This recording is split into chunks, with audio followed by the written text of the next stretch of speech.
So আমরা দেখে নিই এখানে মোট 4টা প্যারার মধ্যে আমরা এই অ্যাসেটা কমপ্লিট করব। প্রথম প্যারায় দিব ইন্ট্রোডাকশন, দ্বিতীয় প্যারায় বডি 1, তৃতীয় প্যারায় বডি 2 এবং সর্বশেষ প্যারায় আমরা দিব কনক্লুশন। প্রথমে ইন্ট্রোতে 2টা কাজ করতে হবে অ্যাজ ইউজুয়াল। প্রথম কাজ হচ্ছে প্যারাফ্রেজ বোথ ভিউস। এখানে যে 2টা ভিউ দেওয়া আছে, এখান থেকে এখানে একটা ভিউ, এখান থেকে একটা ভিউ, এই 2টা ভিউ হুবাহুব আপনার প্যারাফ্রেজ করতে হবে। দ্বিতীয় কাজ হচ্ছে আপনি কোন ভিউয়ের সাথে অ্যাগ্রি করেন, এই 2টা ভিউয়ের সাথে কোন ভিউ অ্যাগ্রি করেন সেই ভিউটা আপনাকে এখানে জানিয়ে দিতে হবে। অপোজিট ভিউ, এই ভিউটা আমরা বডি 1-এর মধ্যে লিখব।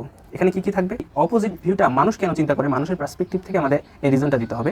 দেন রিজনটা এক্সপ্লেন করতে হবে কেন এমন হয়, এটা এক্সপ্লেন করতে হবে, তারপর এক্সাম্পল দিতে হবে।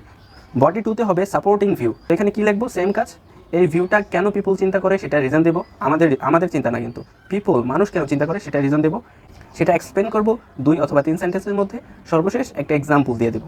সো কনক্লুশনের কাজ কি, প্রথমে অলদো দিয়ে অপোজিট ভিউটা নিয়ে কথা বলবেন, however, but I believe supporting view.